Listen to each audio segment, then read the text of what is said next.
Welcome everybody. Hope you guys are doing well. We're joined today with Moist Critical, Charlie, Penguin, Zero. Like, what's your favorite alias at this point? Man, I don't even know. I just go by Charlie mainly. Just Charlie, man. Well, Yeah. yeah, dude. It's been so cool because I've been a fan of your stuff for years. Just watching, since like fucking way back when you would just do like the COD commentaries on YouTube. Damn, that's OG. And you have such a way with words that no one else does. Like, is that something that took time over the years to kind of get used to? Because you have fun with very fun words all the time. I appreciate that. I don't really know, man. I'm just kind of like a quirky weirdo, I guess. I grew up like pretty isolated and I kind of gravitated towards some oddball kind of vibes. Hmm. And I always loved the idea of using really dead words like turbo and shit. I just think it makes everything so flavorful to hear Hmm. things you don't normally hear anymore. Or Yeah. something super childish like goober and goofball, I think are fun. Jeez. Yeah, man. It's very rare because a lot of people doing kind of the more news, but plus you do like a bunch of other stuff. I know you do my favorite is watching you just review fast food shit because I don't know how you eat all that shit. Yeah. That's quite a load of calories for sure. And I usually try and get like a huge lift in after because I feel so guilty for it. Yeah, so it's cool because you have a variety of different stuff, and a lot of people that are talking about what's happening in the YouTube space. They're usually either like very serious or a lot. Weirdly enough, a lot of people that are people that also just don't like those people, like whether it's just controversial people that like to just talk shit anyways. But like you're almost like the Keanu Reeves of like the fucking like YouTube, what's going on space. Well, that's super sweet, man. I really appreciate that. It's just me. Like there's my videos are like I edit them. I sit here for like 40 minutes and make jokes about dumb shit. Like it's as simple as it gets, man. And I just got lucky, I think, is what it boils down to. Yeah, do you have are you editing? Is that it, or do you have an editor? Yeah, I edit pretty much all of it unless it's a bigger project like our D&D show or if we Mm. do like a tier list or something, then a couple friends of mine like they do that. Tier, fucking dude. That's fucking wild. What like, because like I'm assuming you're a metal kid since you were a fucking kid, right? Like Yeah. fucking. What were some of like your first bands that you were just throwing down with as little Charlie? Yeah, so I found the light, enlightenment through Linkin Park, which I think is the gateway for a lot of people. Yeah, dude. Let's go. Numb had just started charting. I heard it on the radio, and I was like, "What is this? This sound? This ethereal noise? This is Mhm. so odd." And then I looked into more Linkin Park, and I found Hybrid Theory, and that changed Done. everything. Hybrid Theory. That album probably out of anything. Like I mean, Soda's a pretty big gateway band. Obviously Metallica and shit, but like Yeah. I feel like just Hybrid Theory as an album has gotten more kids from anything else into harder music. It's Oh, such a fucking banger album every yeah. time. It's so easily listenable too. Like they're all pretty simple songs when you break them down, Mhm. but the way that they're like their energy gets across is just contagious. Like as a kid, you feel like you're like going through something big. Like I remember I'd be playing a game or something in Halo 2 and it'd be like a tragic loss or something. I'd flick on Linkin Park and I'm ready to start crying. Like Yeah. all of the music just hits so hard, even to like anybody of any background. Yeah. It's just so universal, I think. It's So hits through Linkin Park, I got real deep into it. deep. Well, how far have you got it nowadays? Like have you got into the stupid shit which is actually just noise, like grindcore and all that shit? I'm gonna send you my playlist. This is Okay. so I've collected. I'm kind of a hoarder when it comes to like old data stuff now. So I Okay. have my original iPod from when I was a kid. I've Fuck me. taken every song I've ever had on my iPod or any device, and I compiled it into a YouTube playlist over the last year. Okay. And you're gonna hear some really odd shit in here for sure. Oh shit. Is this a public playlist or is this just like your private playlist? No, it's a public playlist. Okay. I don't really know how to link it very well, so I haven't shared it much, Hmm. but it's full of like the most degenerate shit ever. For a long time, I used to go to a Russian pirating music site to find bands nobody's ever heard of except for like the band members and maybe a couple of their friends. Right. I was in the trenches. We're in the fucking trash. Bro, somehow like it's Russian, not WhatsApp, but like something else that they can use that they just always get. They somehow get the VK, leaks. Yes. VK. And they always get the leaks. I don't know how. Like, and I just see bands pissed off. Oh, it's Telegram too. Yeah, Russian Oh, yeah, Telegram. maybe Telegram. Every time, like a band's just like they're so stoked we're gonna announce this big thing. No one knows about it, and then some random Russian guy just is like, "No, this comes out in a week. You're welcome," and it's done. And It everyone is. knows. I also got really into gent for a long time, which I think a lot of people have had a gent phase, maybe Oh yeah. still in there. I used to go to a website called Got Gent, God, and I'd dude, that's OG shit right yeah, there. Got Gent used to be my catalog for a lot of good stuff. So I'd go to Got Gent, refresh that like every couple days, and just get like a whole new catalog of things to download. Oh, well, dude, metal YouTube during that was like almost the birth of metal YouTube was during Gen, because that's when like I don't know if you ever followed like Jared Dines and Yeah. Oh like yeah. yeah, like Stevie T and all those homies would started with kind of the gent phase and making fun of gent and the abnormal amount of strings on guitars and shit, and it was a very free but weird era of YouTube for metal, because there wasn't I don't think there was metal YouTube before like those No, not guys. personality driven. They used Yeah. to have a bunch of channels that would do gent compilations and Oh things like my that, but there god. was never like metal personalities until around that era. Yeah. That's trip. And then yeah, and then like K-Mac and stuff. You guys did a track with K-Mac, which was when I saw that in my feed, I was like, what the, because I didn't know you were like a metalhead until a little later. And then I remember seeing like you guys drop that and it said featuring K-Mac. I was like, what the Yep. what is that? How did that come about? Like, that's such an interesting crossover. So the other half of the gentleman, Troy, Hmm. actually got in contact with K-Mac. I've been a big fan of him for a long time, but I never really know how to contact people. Troy just like cold called him, Hmm. and K-Mac was super on board, and we had a dumb idea for like a kind of like pseudo industrial metal track, and K-Mac crushed it. Hmm. Yeah, dude, he has this fun personality where he kind of just came out of nowhere to start off with, like just on the Yeah. internet with his like weird ass fucking if Beatles was death metal thing, and he just was always kind of ahead in terms of almost taking the meta that was in like the metal, like YouTube in general, and then compiling it and bringing it into the metal scene. Because I love the metal scene. I've been a fucking core kids, since I was a young wee lad, but it's so slow, man. Like everything in Yeah. metal takes forever. The scene, even just music itself, like it steals from pop music like 5 years after it's been cool to do shit in pop music. And like even YouTube has been like this weird pseudo thing where people take like, oh, this was like a trend 5 years ago in modern YouTube world, let's now metalify it and see what the happens. And to metalheads it's all new, but like it's been happening for ever. It's just weird. Yeah. But I think it's reaching that point where metal's become so, I don't know the right word, but it's able to be integrated into a lot more now. So like Yeah. Lil Uzi also just had a metal. It wasn't very good, unfortunately, but like he tried. Dude, CS banger, bro. He forgets Yeah. to sing half of the song and he does a random goat streak. What do you mean, Yeah. man? Well, I didn't mean to say it's bad per se. Okay. It's different. It's But then you also had like Baby Metal yeah. recently collabing. You had Bring Me the Horizon with Bring Me the Horizon was also with Uzi Vert, wasn't he? Yeah, yeah. Or what the- Uzi had a track with Baby Metal, Bring Me, and then I don't know if you know the band Pale Dusk. Yeah, yeah, yeah. In the guitarist of that wrote I think the instrumental for the Baby Metal song, and I was like, what? It's like so weird seeing someone more in like the smaller like Japanese metalcore scene be the writer for something that shows up on Little Uzi Vert and also on like Bring Me tracks. I'm like, this is Yeah. sick. Like I No, want to. it was cool. Also, the Spirit Box collab with Megan the Stallion was kind of fire. Dude, that was some solid baddie bitch core right there, dude. Yeah. It's so funny because the metal scene is not used to seeing like a lot of the rap and pop stuff and like the music videos where like everyone is just naked. Like that's it. Unless you watch like Attila from back in the day or like party metal shit, right?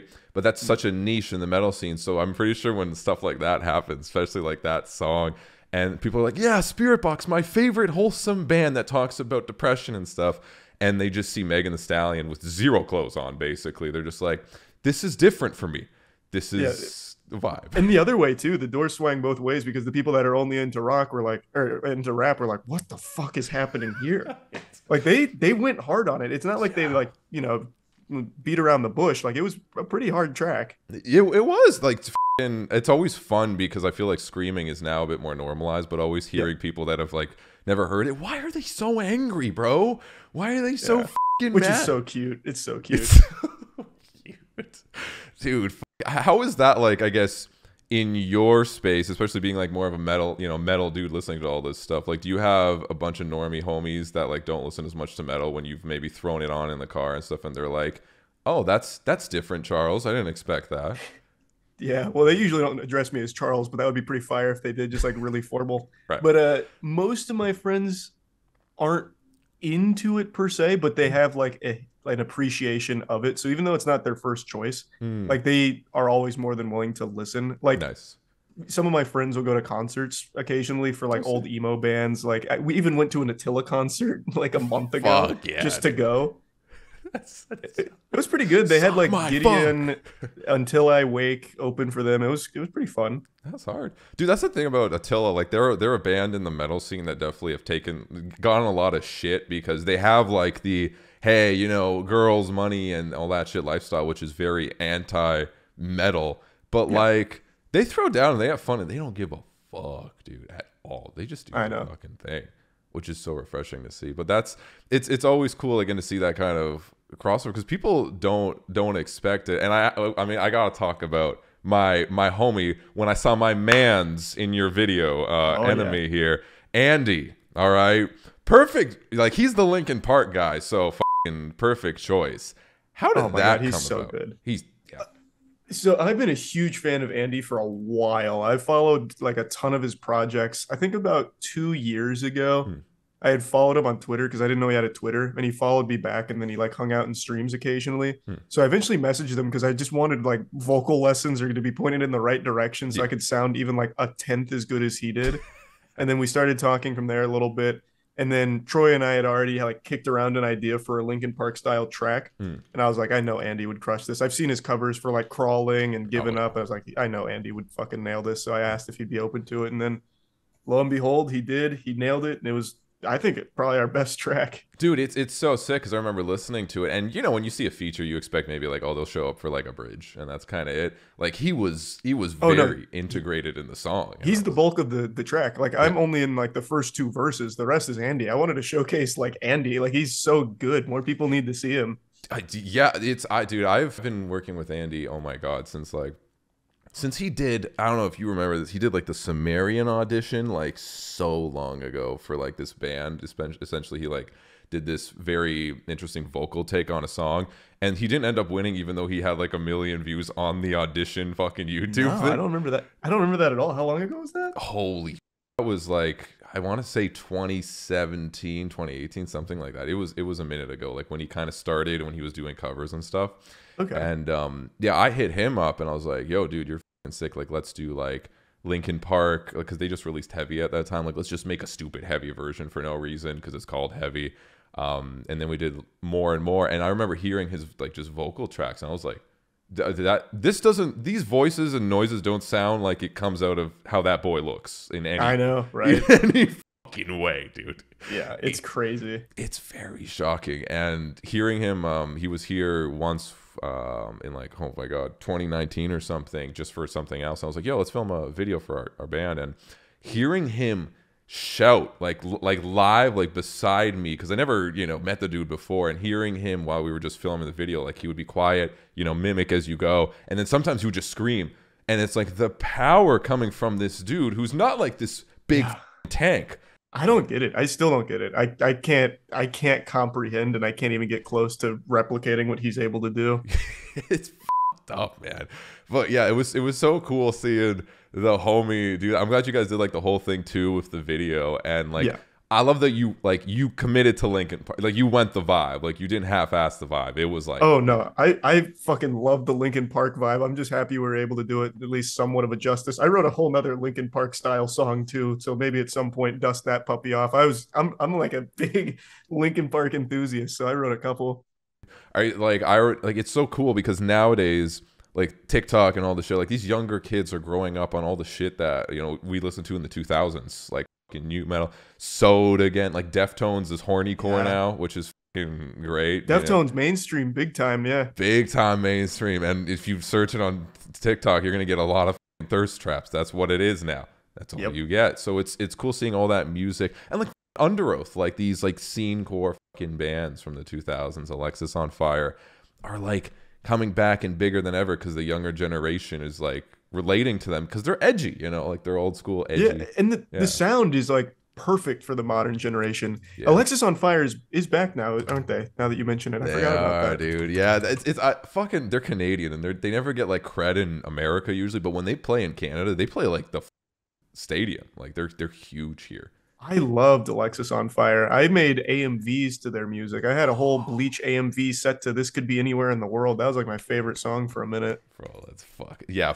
self-titled, Watch Out, and Crisis as just albums. I like done. I put that shit on repeat all day. I wasn't as much into them when they did more of like the like dad rock kind of vibe. They're good at it, but I'm like, I just want to hear the boy scream with a bunch of ambience, and Dallas Yeah. Green's like beautiful fucking voice just like Oh my God, soothed yeah. me to sleep, bro. That's It's so good. it's so good, man. But yeah, it's cool seeing the resurgence of that and metal slash like the alternative scene. It feels like it's more infused into like the culture than it's ever been. Which is so fire. I love that more people are receptive to it now. Yeah. Like I do think I agree that this is the most integrated it's ever been into like the mainstream consciousness. I think during probably like '06 to Mm. '09 maybe we had like the whole emo phase, which was pretty MySpace, mainstream. bro. Yeah. Broken Side on MySpace with Freaks and Get Crunk really bringing us into the golden age. Get it, Kronk. Fuck Kronk. That was a mistake, though. Kronk was a mistake. Yeah, that they still make music. Did you know Broken Side still does it? They're still at it. I actually didn't know Broken Side was still fucking. How? Yeah, I don't know. Oh, it's bad, but I don't know why. But they're still at it. I mean, yeah, that's dude. The 20 years. I'm very scared for 2030 because if we do the whole 20-year cycle shit, then we're bringing back Crabcore for 2030 and like all the Rise Core fans. You stoked for? Are you ready for shitty electronics with like really bad screaming and terrible choruses that try to be pop? Absolutely, I love that shit. I sent you my YouTube playlist. You're gonna find some old school like crabcore shit in there. It's gonna be you're gonna find some wacky shit, man. Fucking hell, right? It's Jesus Christ. Yeah, the metal scene's always like a fun fucking place. But like, yeah, like what is I guess kind of what are you throwing down some bands nowadays? Like other than like of course the nostalgia stuff. Like, what are you kind of into when it comes to? Is there more modern shit you've been listening to, or like what's your kind of Yeah, vibe? as basic bitch as it is, I really do listen to like a wide spectrum of music. So not just metal, but Yeah. metal's my main one. My favorite subgenre of metal that I have always really dug and will always probably be my favorite is like melodic death metal. There's Oh just so many fuck, good bro. tracks and so many good bands in that space, man. It is so versatile with so much talent. Mm-hmm. So like my favorite band overall, Yeah. I always try and figure out what my favorite is because that's always a question people want answers to. So my favorite band, I think I have to give to Deftones. I found them Fuck yeah. when I was like 10 from a Halo 2 Super Bounce montage set to Change, and I've loved them ever since. So I'm going on like fucking 19 years worth of liking Deftones, and they still are just as good now as they were back when I found them. Mm-hmm. But my second favorite band is a pretty unfortunately underrated band called Cybreed. They were like a death wave band. Cybreed, dude. Fuck yeah. You like Cybreed? Yeah, Yeah. they were so ahead of their time. Yeah, with like because they have that fun like industrial like Yeah. vibe that now is like modern metal especially is very industrial. It's electronic, it's production based instead of just, you know, flashy and crazy solos, which has been an interesting turn as well, but also making it easier I think for like the mainstream to kind of accept it more because I get that just pure death metal blast beats nonstop is a little tougher for kids to be like, oh, what's this, mommy? You know, like Yeah, it's a little rough. And then probably my third favorite band is a pretty small one that's also still kind of an industrial sound. And it's called Rise to Fall. So even though my like top Dude. three bands aren't mellow death, Yeah. I still think that subgenre of metal is probably the most accessible and most versatile you'll find. Yes. I feel like pretty much anyone will find a mellow death band that they'll like. Yes. Like I just think it's so good and it's so creative with in that whole space. Dude, I'm well, that's the thing. I grew up so much with the 2000s melodic metalcore shit, which was just the copy paste of the melodic death metal stuff that happened before it, but with like more breakdowns and more dude bros going, hell yeah, brother. That's basically, Yeah. you know, the only difference. Oh, I love that age though. You remember when all the lyrics to those tracks were "fuck, bitch," that kind of stuff. Fuck, bitch, fuck the system, it's corrupt, bro. Hell Yes. yeah. Mm-hmm. That was the good era. And I mean, and then there was just timeless bangers with stuff with a bit more like Kill Switch. I think will always. How do you listen to My Curse and not just like instantly be transported to the 2000s and like fucking such an iconic intro riff, dude, that's so fucking sick. Well, dude, it's so fun because I love that like I can have you on the show to chat about shit like this because I'm sure you know, and I've seen a lot of stuff you guys talk about too. Like it's obviously more like people have you on and talk about YouTube shit mainly, so it's cool to have like this side because not many people, like I said, even myself, I didn't even fucking know you were like into like kind of metal and shit like that until like fucking I don't know, a couple years back. But talking more of the YouTube stuff, what's like how is the process for you as a YouTuber to deal with all the bullshit in the YouTube scene? Like, I guess that's the best way I can word it. Like, bullshit happens. You know, you have like almost 2 videos a day sometimes, which is fucking crazy. Like, how are you pumping this shit up, keeping up with the toxic fucking gossip trains that are going on here? Like, what's your process, man? So I've said this a lot, but I really feel like there's a lot of hours in the day that people don't realize. I don't do anything special. Like my videos are pretty low effort stuff. Like it's just me making jokes. I'm sitting here, I quickly edit it. Like it's nothing like extreme. Your content is a lot more refined. Like yours goes through a lot more than mine does. So it's a little more just difficult. The zoom ins, bro. That's the only difference. No, that's not true. There's so much more like talent there. It's totally different. For me, it's a lot simpler because it's so easy. Like I got very lucky to be where I am and I just get to have fun. So the way I'm able to do it is just because I really fucking love it. So like I'm even when I'm not making something, I'm trying to stay as up to date on the goofiest shit I can find. What's your source of goofy? Is it like where do you hear about it Twitter. first? It's Twitter, right? I've got the highest quality For You page of just the most degenerate nonsense no one should ever care about that I can endlessly make fun of. Jesus Christ. Like that's Twitter is just its own fun cesspool. That's also where I just learned about just great. What YouTuber name trending? Okay, how did they that's all I have. Yeah. What did they do? You know, did they piss off all their fans? Did they say the oopsie words? You know, like did they scam people? Which one is it today, fam? Where is the Reddit post? Come on, right? I know it's like clockwork. I'm sure it'll only continue to get more and more rambunctious as the years keep coming. I think we're right now in like the upward trajectory. I don't even think we've hit the peak of like internet degeneracy yet. Has it been like, I mean, you've been doing this for so long, especially kind of in that, I guess commentary space is the best way I'll describe it, but like has it gotten better, more toxic, worse, more shitty people? Like so it's so like when I started doing this style of content, it was pretty tame in regards to like how much trash there was to joke about. Like it wasn't a ton, like it'd be here and there.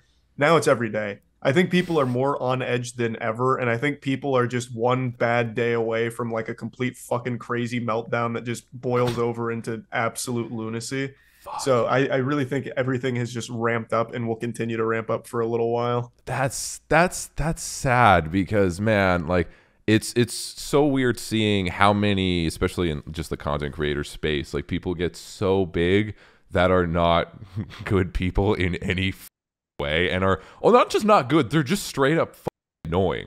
Like you watch them and you genuinely are like, how? What happened here that led to this incredible, like just large people giving any fuck about what's going on here? Because it's just weird to watch even sometimes. Yeah, there's always that head scratcher quality, and I think the answer is usually kids.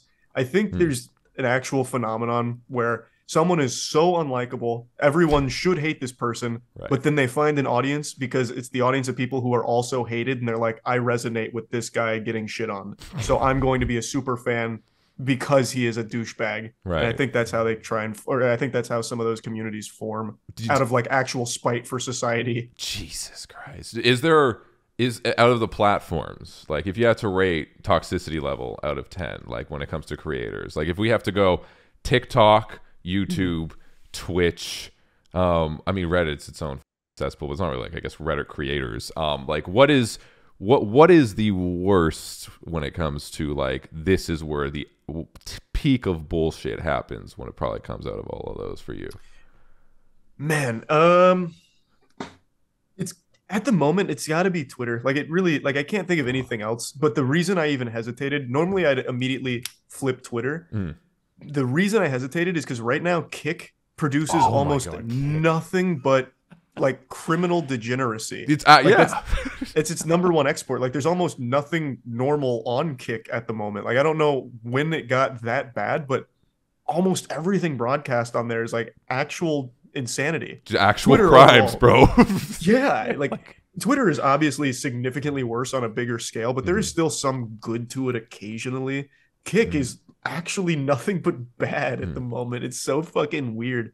But Yeah, it's got to be Twitter. Twitter's got to be the worst platform right now for Twitter. degeneracy. Have you ever been like so shocked by someone doing something so fucked and stupid that even you yourself are like, I don't even want to talk about this or like go over it? Oh, there's so many of those, but I'll give you one that's not like the basic answer. Like Okay. there's easy ones like EDP and all of that. There's a guy on Kick. Speaking of, Mm. he has done so much shit broadcast on stream, and he is still not in jail and also still actively streaming on Kick. His name is Okay. Suspindas, and this guy is as embarrassing and as degenerate as they come. Like there was a stream he did where he bought a hooker, took her, or I think he went to her place, and then had sex with her while her kid was also in the room, and he had the stream on the whole time. He just turned the camera to the side, but you could still hear it. Like what What he the does, yeah, what he does is mind-blowingly evil degeneracy shit. And he is still actively a big streamer on Kick. I think it's been a little while since that story. I think the kid was in the same room, but I can't remember if it was the same room Gotcha. or the room over. But regardless, it was true degeneracy. Fuck. Yeah, it's just disturbing. Like when you It is very disturbing. Yeah, and that's only the tip of the iceberg. That guy has his own extended lore of degeneracy. Like that's a whole like Odyssey level novel to explain everything. Oh my fucking god, dude. It's like that's the thing. Kick. I was happy when they were announcing it, even though I was kind of like, okay, this is gonna be some fun casino shit, I guess. But like because I was like, okay, good. Twitch can do some more shit. And again, like I'm not a like big funny number on here, but like Twitch, even working with just like the music department mainly, like has been cool. And I get they all Yeah, have their limitations and all the politics with Twitch. But I'm like, okay, good. There's another platform that like isn't just gonna close after a month like fucking Mixer, right? Like it's gonna be maybe something that just at least like pushes Twitch's ass. And then I see all the headlines or just looking at Twitter and I'm just like, guys, come on. Like yeah. Twitch is just laugh. They don't give a fuck. They're just like, have fun, guys. Go over there. Have I fun. really it's such a shame too because I do like you. I felt the same way. Like having competition is always going to be good for Twitch, for YouTube, Yeah. anything like that. And Kick was positioned to be that player, but they just for some reason put all their eggs in this basket of people like the guy I just mentioned, Yeah. or like Johnny Somali, who's still in jail in Japan because he couldn't stop being racist and harassing the locals. Right? Like for What some the reason fuck? they made that their whole brand identity, and Yeah. now they're just kind of a joke in terms of Yeah. like perception. Like when you hear a Kick streamer, you get a really negative image in your head now. Yeah. And it's such a shame that they let themselves become that. Yeah. Cause Split's fucking nice. And I'm like, damn, motherfucker. Like that's fun. And like Yeah, even no, like it's a the super favorable split to yeah. creators and everything. Like, and it seems like they were receptive to making, some type of changes to their platform in timely fashion. And then they just all of a sudden just decided, nope, we want more Johnny Somalis. We want all this degeneracy, and that's what Yeah. we'll hang our hat on. Yeah, even the fucking, I mean, I don't know much personally about the CEO guy, but like he seems like haha, he uses the Kick Twitter and makes sure Yeah. like, more like, when you hear Twitch talk on Twitter, it's like a bot talking instead of a Yeah. human, and it's like your platform, guys. Like really, like this is not what's going to be receptive to people, and It is it's it, like yeah, the CEO of Kick does seem like a guy who wants a good streaming platform, but then for some reason fell into wanting it to be that kind of streaming platform with that kind of content, yeah. which Like it's the not uncle going to that's resonate. taking care of the kids that are the troublemakers, but the uncle just Yeah. has to be like, these aren't my kids, so like we gotta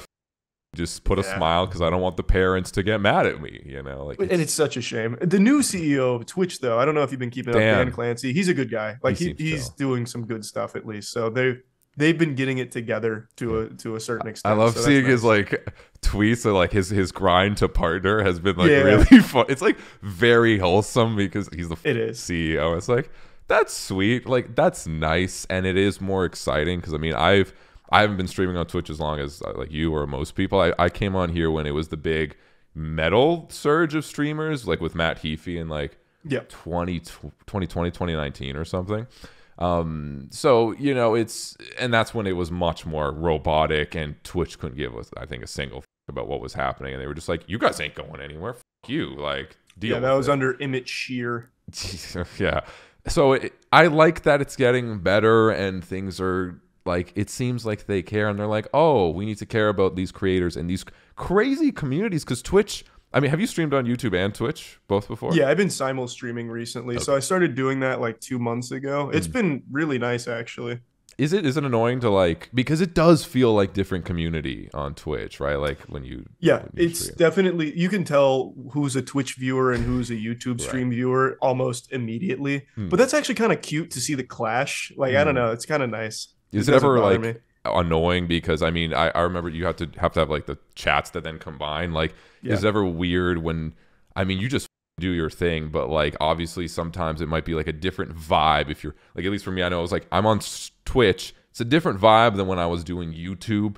Like it's you know, different people, different type of culture around. Like, is it ever like weird when that overlaps and you kind of have to like babysit two different, I guess, kids in that way? Not really. I haven't had that experience yet, but mainly it might be because I haven't been streaming as much recently. So when I am streaming, it's usually with a purpose. Like the last stream I did Hmm. was Fortnite customs with my Nice. friends, then the Game Awards, then the Eminem Fortnite event. So usually it's like events. So people are there because it's an event, not necessarily because it's like the normal hangout from when I was streaming Mm. daily. So maybe that's why I haven't seen it as much. I got you. I mean, just totally out of curiosity, random question. Like, for when it comes to streaming, like, do you have any favorite go tos? Because obviously everyone does their different shit. Everyone knows sometimes what might translate to the best YouTube content, what might just be the translate to the best viewership engagement. Like, what's your favorite shit to do on stream? Like, do you have a go to? Yeah, my go-to is actually just hang out and talk to the chat. Nice. Like you chat's been like super good for the entire time I've been streaming about keeping me updated on things I might have missed otherwise, like really niche things. Right. Like I love Billy Mitchell. I've kept up with all of his frivolous lawsuits for a while now, Okay. but I didn't know he had just made a cameo where he was making a fucking fool of himself until chat told me. So I really Okay. like just shooting the shit with chat and them telling me about the wacky things going on that they think I'd like. That's always my favorite, I think. Yeah.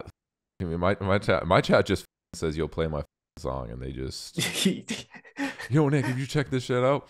But it's interesting. Yeah, the modern day, because like being it's a weird job. Content creator like is the weirdest thing, and it's Yeah. definitely blessed in any niche. But it's so weird because I still remember when I was growing up, mommy, daddy, I want to be a fucking astronaut and a lawyer and shit. And now kids are like 10 years old doing like thirst traps in front of trains hoping they don't die, like on TikTok. You know what I mean? Like, it's Yeah. weird, bro. It's crazy how quickly it changed too over the course of like, man, only what, like maybe fucking 10 years, maybe Yeah. less even. Like that's a huge cultural shift. It's like It's the number one thing kids want to grow up to be now is like internet creator. There's gonna be no doctors, bro. Like, we're No. Yeah, there's gonna be no like important jobs left. no way, dude. It's not gonna happen. Just like, hey, like I broke my leg. That sucks. Go see your local TikToker. He'll make a meme on you, bro. Like, what the is gonna happen? Sure. Yeah, there's just gonna be nothing left. You're just gonna have to keep going to a bunch of people like us to tell you nothing about how to fix it. Nothing about how to fix it. But buy a crypto coin, guys. Okay. Yeah, we do have some new NFTs on the market. It's that shit. There's still people doing the NFT. Oh yeah, people still get scammed by that all the time. People just started going blind at the last Bored Ape meetup. So yeah, It's so weird because it's especially like the content creator scene mixed with the metal universe, because the metal universe is still very like, they do their thing. They're much more open than they used to be before. But like I said, like even rap type music videos in metal's not a thing, and like NFTs in metals, like that's like I remember when Ozzy or like a few other bands were like, hey, we got like these NFT things, or like Avenged Sevenfold. Everyone's like, what the like this is like so weird. But they're like, well, the mainstream's doing it, so this is normal. But then to the metal scene, everyone's like, what are you doing? Like, Yeah, and it should have never been normal in the first place. To the metal scene's credit, yeah. Jesus Christ, man. It's such a weird overlap. But Charlie, I know you got head to, but I want to ask you one more thing about the Gentleman, actually, because I actually don't know what is the lore with you and Troy. Just hit me with it. Give me the download. So that playlist I tossed you, Okay. I had a prototype before then, and Troy he had a musical project called Soul State, which I had been a fan of. Okay. And when you used to search for my old playlist, Soul State was the first one that came up. Nice. And he sent me an email. He's like, "This is really cool. Like, this is great that people are seeing this music. Thanks for that." And at the time, I had just posted on Twitter a really shitty song. Sorry, that I had cooked up called 2019 Guy. I posted like a verse from it, never intending to do anything with it. It's just I had this awful melody and this terrible, terrible idea for a song. Right. And I told Troy when he messaged me, I was like, yeah, no, I'm a huge fan of your music. If you ever want to work together, I've got this song if you wanted to do that. And he's like, sure, send it. Mm-hmm. So then I sent him that, and then he sent back what he thought would be a really cool music to support it. And then we ended up making 2019 Guy, and then from there we made Skynut, and then the rest was history. Just a bunch of really weird ideas for songs. It's so fun though, especially when you guys are just having fun, because like a lot of metal too specifically, and like just alternative music band, you know, they're like these hardcore bands, and they have this super like in-depth trying to be super serious talking about depression all day nonstop, and it's cool, but like there's not a lot of fun happening. And then when you find like fun bands, people like just doing their thing and because they just love music and aren't as like, you know, they can just talk about whatever they want instead. It's so refreshing, man. It's so fucking refreshing. It's like bands like Electric Callboy too have been like my fucking favorite because they don't give a fuck. They're just going around and like, let's party, bro. And that's kind of what I liked about. I've never been a huge Attila fan. Yeah, but that's what I liked about going to that concert. Right. Their energy was so fun, and their lyrics are as generic as it gets. It's like "fuck, bitch, and party," and like the crowd's like "whoa!" Like it's like they're not being serious, but it's really fun. Yeah, man, just a fun vibe. And again, I gotta commend you guys for doing that, because even listening to the tracks off the new EP, which I threw you guys a nomination for the award show. I saw that. I really appreciate that. Hopefully we squeak out the W there. That'd be really cool. Dude, yeah, we'll fucking see, man. But it's cool to see you guys doing your thing. It's cool that it's just especially two of you having fun. Is there, and last question, I guess, is there any metal musician, alternative musician, whatever, that you would just absolutely die to have on like a Gentleman track? Man. I want to collab with as many people as possible, not even just like metal. Like I really want to do a track with Zillakami at some point. Dude, but for the metal scene, my Pie in the Sky collab would be anything with Chino. Like having him on a track would go incredible. I'd love to do a track with you as well if you're ever open to it. I've got so many fucking ideas for songs that I've written out. It's a lot. Slide in the DMs, bro. I'll just pitch it down a whole octave, whatever the tuning of the guitar is, whatever you need, and we could just make an audible nonsense. That's it. Let's run it, man. That sounds so fun to me. That's all I do is just dumb, random, fun, heavy shit, dude. Yeah, I love that. And yeah, if you're doing if you guys get Chino, what are we doing with the music video? Is that going to be some like filthy like shit we going with in that? Oh, music? I'm thinking we go like no clothes. Did you see their the Butcher music video from Deftones from way back? I'm thinking we go in that style, like super grimy, really in your face, aggressive kind of stuff. I think would be so fire. That would be fuck. I feel like you guys can make that. That's the cool thing too. Like the metal scene, the metal music industry never gave a single about the content creator space until like 2020, and they were like, "Oh, no band can tour. I guess we have to care about this internet shit now." Yeah. And it's gotten a lot better. So like it's cool to see that integration. So bro, you need Chino. You slide in that manager's fucking DMs, and he'll be like, bro, I will moan all over whatever you need, brother. Oh, that'd be music. That'd be like sweet, sweet music. I have no doubt we'd produce something truly foul, really, really icky. You need to go on Fiverr and just find every single person that would do a dance to it and just hire all of them. Oh, yeah. Have like a whole troupe for it. A brigade of TikTok thirst traps just all going for the track. One of them's got to make it. That's you just need one, bro. One of them will pop. I have no doubt. One of them will pop. Everyone, Charlie, Moist Critical Penguin 0 with the Gentleman. Again, their new EP's out right now. Check out the homie. Dude, thank you so much for coming to shoot the shit, talk metal, YouTube, man. I appreciate that shit, homie. No, thank you, man. This was a lot of fun. This is something that I don't get to talk about a lot, so it was nice to be able to open up about metal. I'm serious. Check out that playlist. Maybe bring it up on stream. You're going to see some of the weirdest bands in there that I know. Okay. I know for a fact no one here has ever heard of because they have like 5 views on YouTube and they only ever existed on YouTube. It's that's like underground shit. Yeah, no, I told you that Russian website had the most unheard of shit ever, and it was so good. Fuck yeah, dude. I'm gonna literally we're gonna do a playlist review right after this. I'll probably enjoy it because it's not Spotify shitty ass playlist. Yeah, run it, man. Let me know what you think. All right, dude. Charlie, thank you so much, bro. Have a beautiful fucking day. Congrats on the EP. And yeah, dude, anytime you want to do dumb shit, you hit me up. Let's go. All right. Thank you. I really appreciate it. Have a great stream. Have a good one, dude. See ya.